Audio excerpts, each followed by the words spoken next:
everyone, my name is Jack Chapple. I upload business, finance, entrepreneurship, and investing related videos pretty much every single day, so hit that subscribe button and that like button. Today we're talking about video games and entrepreneurship. Oh, this is a really weird topic, but I love it. So video games have been a very, very important part of my life. Now, I don't really play them a lot. I haven't played them a lot in the past few years. However, I was a big gamer. And I don't talk about this a lot in videos. I was a massive, massive, massive gamer. I mean, hours a day we were talking about for years and years and years and years. And little did I know, I learned a lot of things about business and entrepreneurship and investing through those games.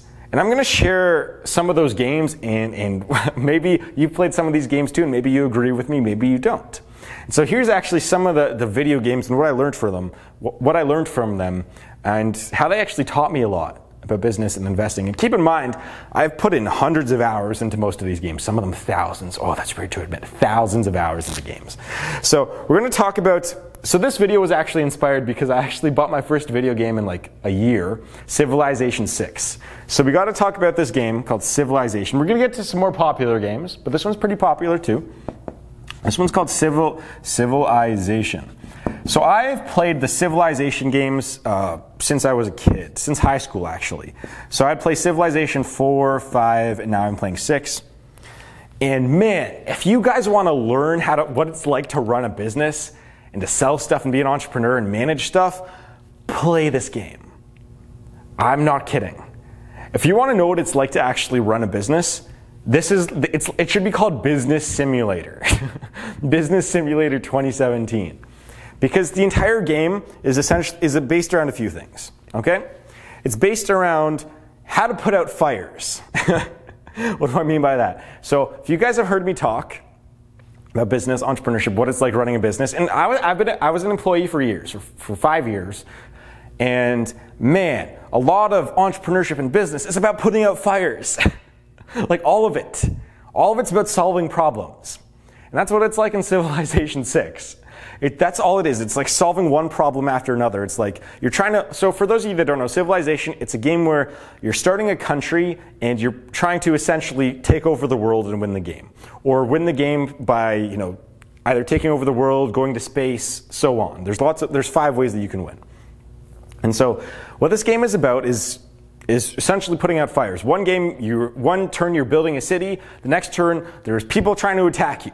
All right, and the next turn, Gandhi declares war on you. Gandhi's always a dickhead in that game. You got people declaring war on you. You got people denouncing you. You got people trying to screw you over through trade. You got a city that's going hungry.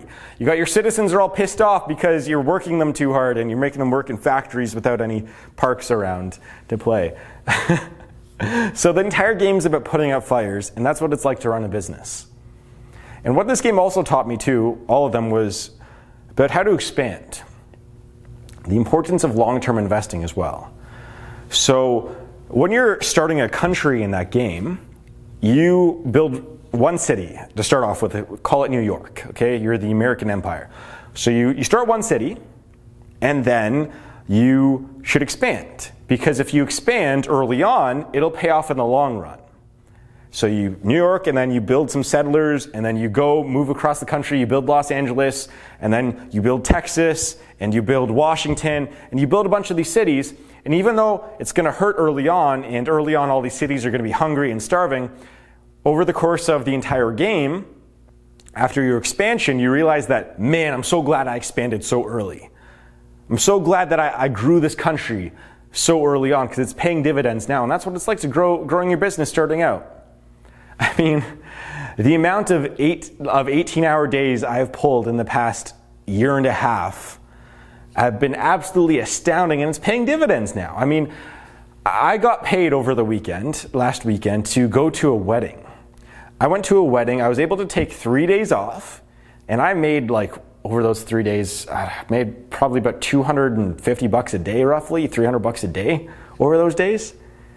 And it's not because I worked so hard the week before, it's because of all the 18-hour days over the past year and a half I put in. All that early expansion in business early on is paying dividends now. And all the work I'm putting in now is going to pay dividends in the future. That's what Civilization taught me. Early on, early expansion, early work, early effort pays dividends in the long run. That's a big key about this game. And now, here's the third thing that Civilization taught me. Then we're going to move on to some other games here. I love this video, by the way. This is going to be one of my favorite videos I've ever made. So Civilization, the third thing it taught me about business was that your plans change all the time. All the time. So I'll give you the Civilization example. So for this game, I said that there's 5 ways to win. You can either like go to space, you can either win an economic victory, a cultural victory, so you can convert everyone to your religion, which is funny. Did I mention you can like bomb other cities and take over all the other cities, the war way to do it? And I think that there's one other way recently, but I forget it. So usually what happens when you start out on a game is you have one way that you want to win. Let's just say you want to go to space. You want to go to the moon or whatever, to Mars, and if you go to Mars, you win. That's part of the game rules. So maybe over the first 25% of the game, that's your goal. And then maybe a new opportunity arises or people go to war with you and all of a sudden you can't go to space. All of a sudden, your best way to win is to fight everyone. And so your plans completely change within a couple turns of the game. All of a sudden, your entire plan that you had set out goes to another strategy. And then maybe over the next 13, 15% of the game, 20% of the game, war is your number one strategy, take over the world. Then you kind of realize that, oh, wait a second, I'm closer to a cultural victory and spreading my religion around the world than I am taking over everyone else's cities.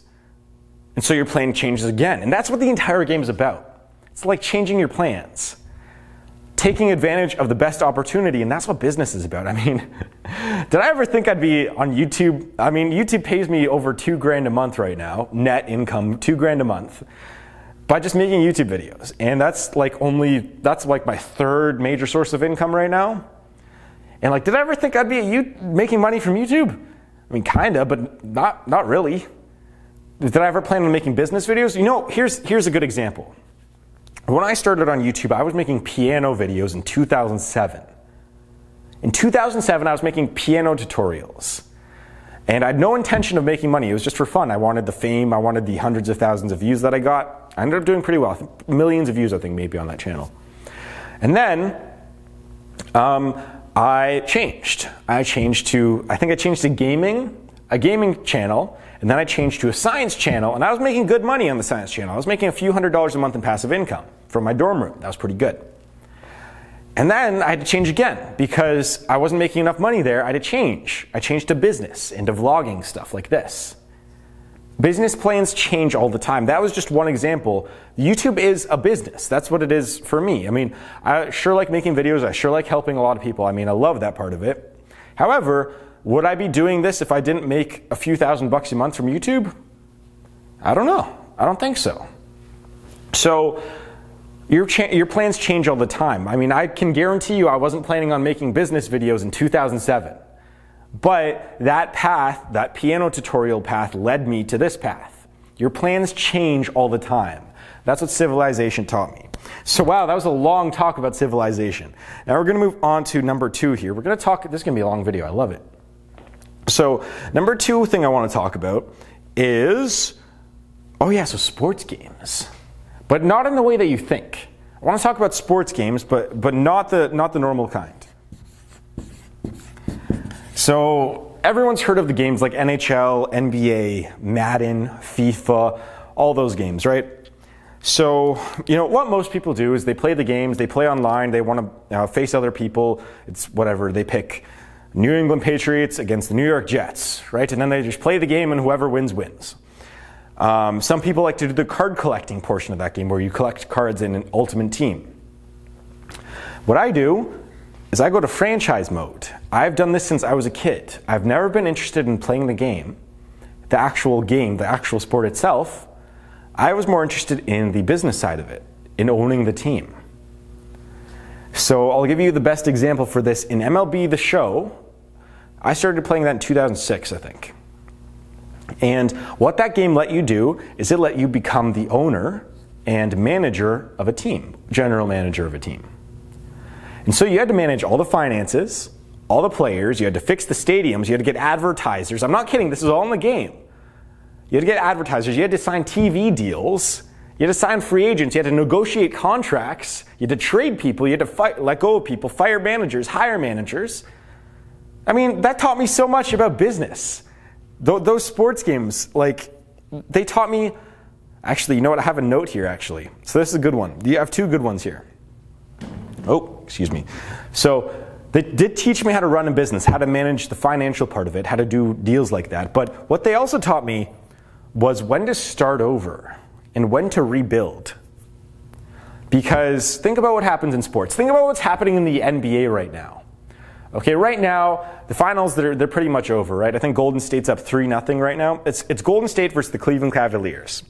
And everyone knew going into this season that Golden State and Cleveland were going to be in the finals. Everyone knew that.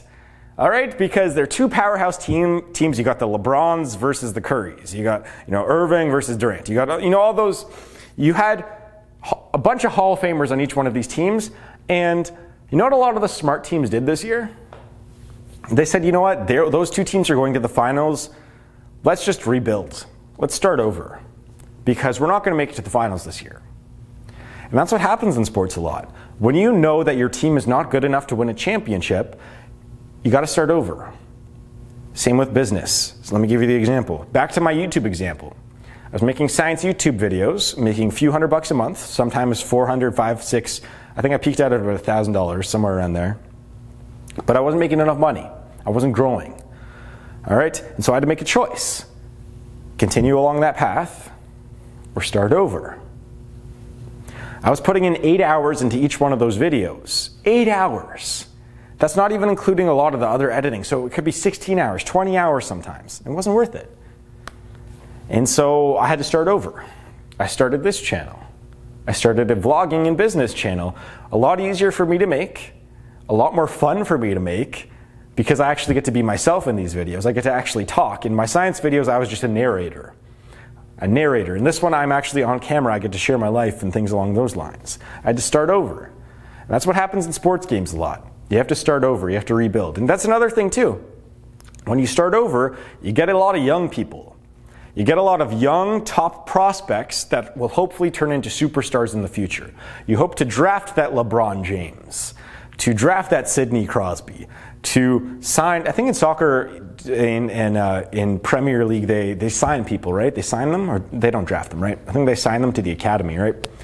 And so you sign that Ronaldo, although he's in a different league, right? He's in the Spanish league. What's the, I don't even remember. Oh, sorry, I don't know a lot about soccer.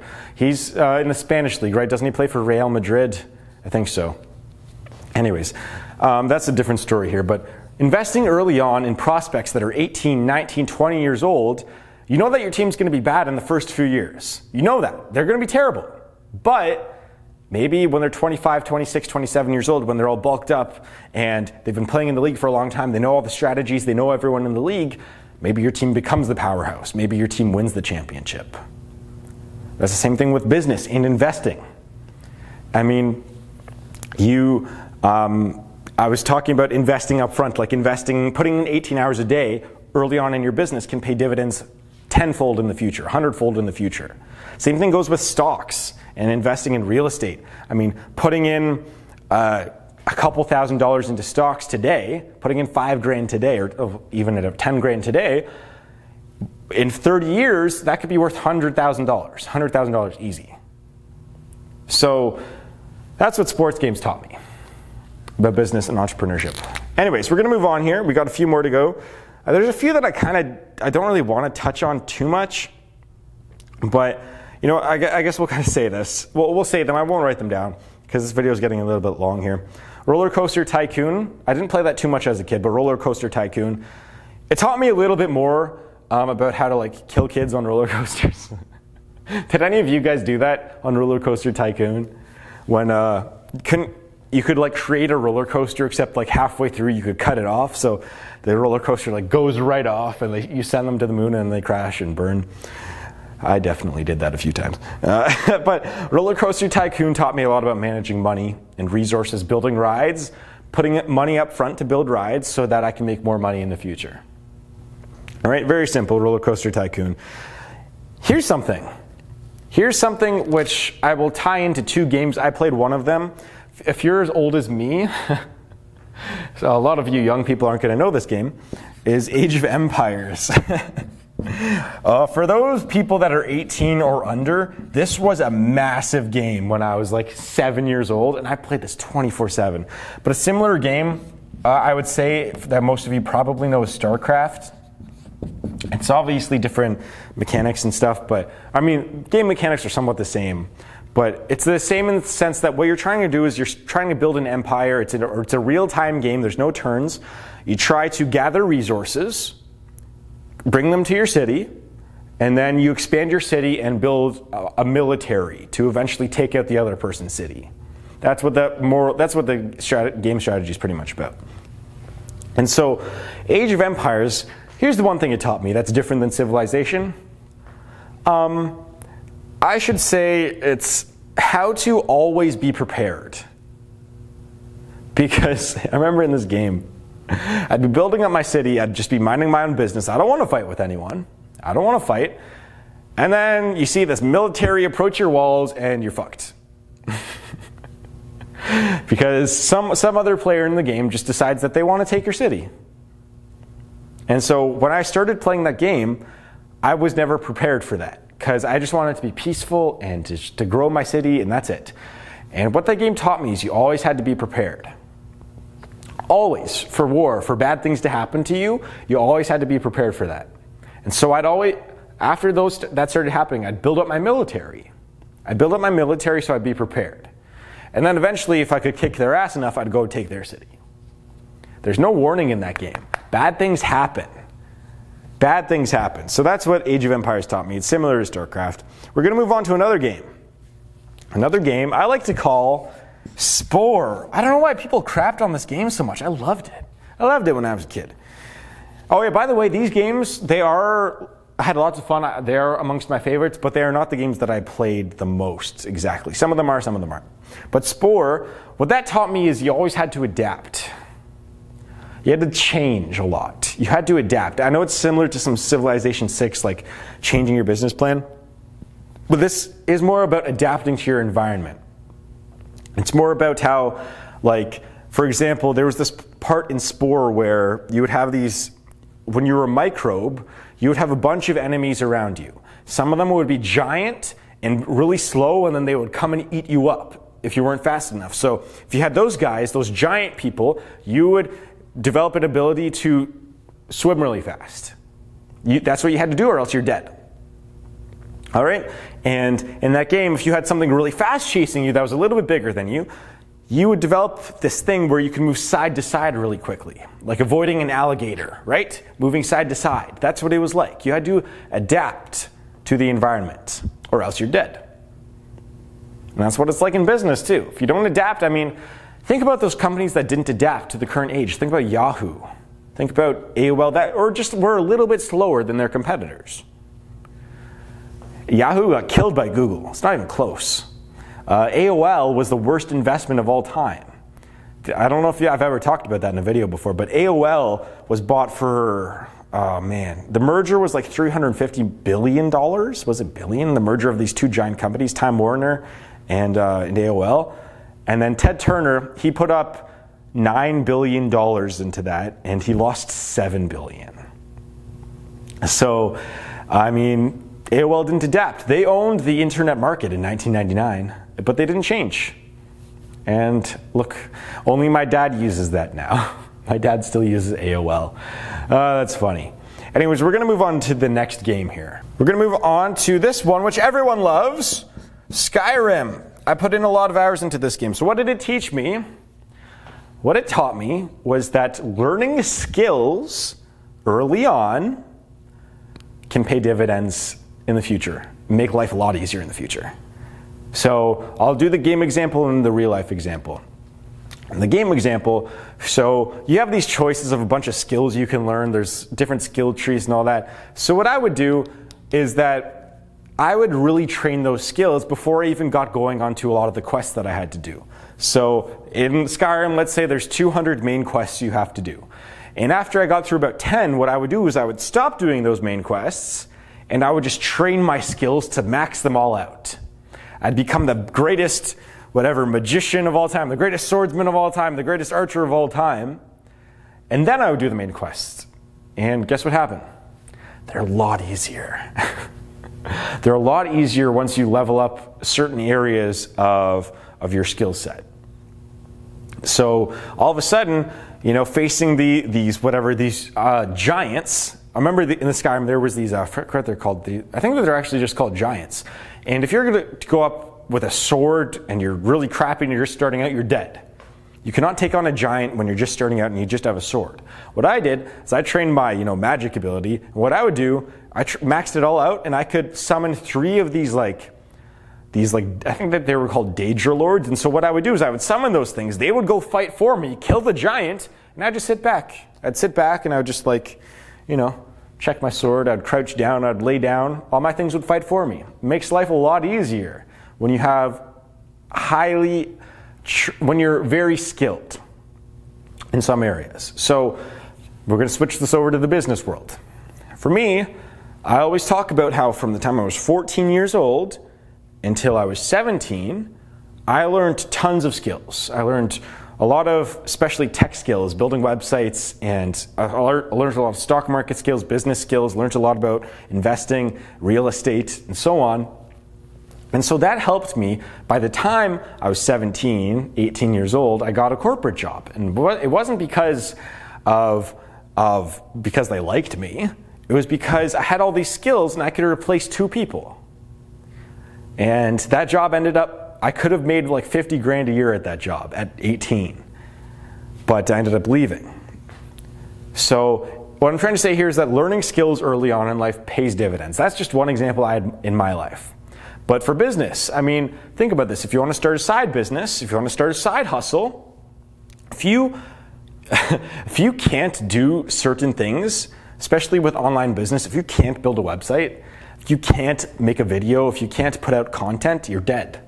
You have to do all of those things. You have to learn a lot of skills. So in your life, maybe you just want to be a salesperson. Okay, if you want to be a salesperson, but maybe you're not good at cold calling. Okay, learn cold calling early on and it'll pay dividends. You'll be the best salesperson in 5 years. You're going to get a lot of calls, a lot of recurring calls. Whatever that is in your life, learning tons of skills early on pays dividends in the future. That's what Skyrim taught me. Now, we're going to move on to actually one that, if you haven't played any of these, then you're not a person. So we're going to move on to Pokemon. Like, what did Pokemon teach you? Not a lot. But it certainly taught me one thing. One thing was not to put all of your eggs in one basket. Everyone has that Pokemon team, so you're allowed 6 Pokemon on your team, right? Or 6. So what a lot of people did when they started out, like me, is they would have one Pokemon, their starter Pokemon, they would level them up to like level 80, and then all of the rest of your Pokemon were shit. And if your one died, you lost. You were screwed. You couldn't win. And that's what happened to a lot of people. And I had to learn my lesson. So what did I start doing after that? I started diversifying. I started not only focusing on my starter, I started focusing on some other Pokemon I had. I started trying to catch higher level things that I could level up on my own too. I started, I like to catch legendary ones. I know that those are different, but I liked to have at least 3 Pokemon or 4 that I could rely on. So my starter would probably be the best still. And then I'd have 3 that could still handle a battle. That could still, if my starter were to die, I could still potentially win a fight. And then I'd have the HM bot, which everyone had that one Pokemon in their party, which their only use was for the HM moves, whereas to like learn cut, fly, dig, or whatever those HMs were. And so that's what Pokemon taught me. And in business, you can't just rely on one source of income. You got to rely on multiple ones, or else you're screwed. What happens if you get fired from your job and that's your only source of income? You have no money. That's what Pokemon taught me. You can't rely on one starter.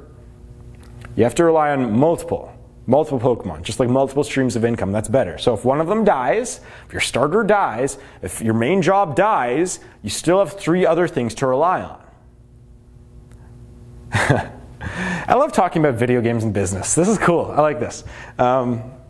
But yeah, that's what Pokemon taught me. And I seriously, like, it taught me a lot about diversifying investments too. I mean, you can't put all your eggs in one basket for investing. I mean, you can, but it usually doesn't pay off. We're gonna move on to the last one. Last one I want to talk about is Halo. This is Halo 1, 2, mainly 3, 4, Reach. I don't think I played Halo 5. I think I stopped. But what did Halo teach me? So Halo is an action shooting game. Alien shooting game. I'm trying to describe it for the average person. And you have one team of 4 to 5 people against one other team of 4 to 5 people. And your job is to kill each other, and the first one to 50 wins. First one to 50 kills wins. And so, first thing that Halo taught me, and I put in more hours into Halo 3 than any other game I ever played in my life, it taught me that you have to be a good teammate. You can't just be selfish all the time. You can't take the sniper rifle every time. Someone else might be better with the sniper rifle. Give them the sniper rifle. Maybe they just want to turn. Maybe you don't take the rocket launcher and you give it to a teammate. Maybe you have to talk. Here's the other thing too. Talking to your teammates in Halo, sure, half the time you'd have a little kid screaming at the top of their lungs like, what are you doing? And then they try and troll you, right? And how the other half the time you'd have teammates that were communicating with you. And you'd communicate. You'd be like, I'm over here, they're over there. Hey, can you bring this? You're going to want to do this. Throw a grenade around the wall. Things along those lines. You'd communicate. And that was really important in that game. I was really good at that game. But the second thing that it taught me was, by the way, Halo 3 was probably my best game that I ever, like, I was the best at that game. I was awesome. And so how to know, a really important thing in that game was knowing what other people are going to do before they do it. That's why I was amazing at that game. I was playing against MLG people and I was just fine. I was really, really good at that game. So what my strategy would be was that when I'd just be playing random people, I would know so much about the game style and what most people like to do. Most people like to do the sniper rifle and go up here. Most people have team fights in here. Most people like to take the rocket launcher from here and go here. I'd memorize all these patterns. And so what would happen was that if I knew where a team fight was going to happen in 20 seconds, I would position myself at a point where I could do the most damage to the other team before the team fight even started. And so I would know that the team fight's going to happen before it even happened. And that's the same thing in business. If you can, this is what Gary Vee always says, if you can know what's going to happen before it happens, you're going to be very rich in the future. I'm not talking about lottery numbers here. I'm talking about knowing trends. I mean, business, example, life story here. So we're going to go back to knowing a trend. My first business was a Livestrong business. Those bracelets, I was in like grade 3 or 4, somewhere around there, and they were becoming popular. What did I do? I started wearing those bracelets, and then I bought a bunch of them, first of all. I think I bought them. They were really cheap for like 50 cents or something. And then some of them I did get for free through my parents. But I don't know. I'm going to have to ask them about that story. I forget how I got all of them. But anyways, I got a bunch of these Livestrong bracelets, and it was my idea. I'd go sell them at school for $2 to $4. And so that's what I did. I was capitalizing on a trend. I knew that people were going to like these things. They were really cool rubber bracelets that were really cheap. I could make a few bucks off each one. And that's how I made, not a lot of money, but what did I make, like 75 or 150 bucks or something, selling all those bracelets? I mean, I knew that this was going to be a trend, and I capitalized on it. And so that's what Halo taught me. I was seeing things that were going to happen before they happened. And yeah, so anyways, I think that's going to wrap this video up. I've talked a lot, and this was a lot of fun. So what video games have you guys played? And what have they taught you about business? And so on. Some of them don't teach you dick all. I mean, some of them don't teach you about business whatsoever. Some of them do. Some of them inadvertently do. And some of them, you don't even realize they taught you stuff until you're actually in your own business and starting your own business. So I think that's going to wrap this video up. I'd like to thank you very much for watching. Remember, if you're interested in business and entrepreneurship stuff, I have a Wealth Accelerator program. You get it for free. It's 8 hours, and I take you step by step through like building wealth and building side businesses and selling stuff. And you get it for free if you sign up for the stock market program too. And so it's $197 value, and you're getting it for like, how much is the stock market? Like 50 bucks or something around there. I forget what the price is. So go check that out if you're interested in this stuff and building your own business. We've got hundreds of people, hundreds of successful people have signed up, so it's been really, really good. And if you are interested, yeah, link below. Yeah, that's going to wrap it up. I've talked too much. Thank you very much for watching. You're all very beautiful people, and I'll see you guys in the next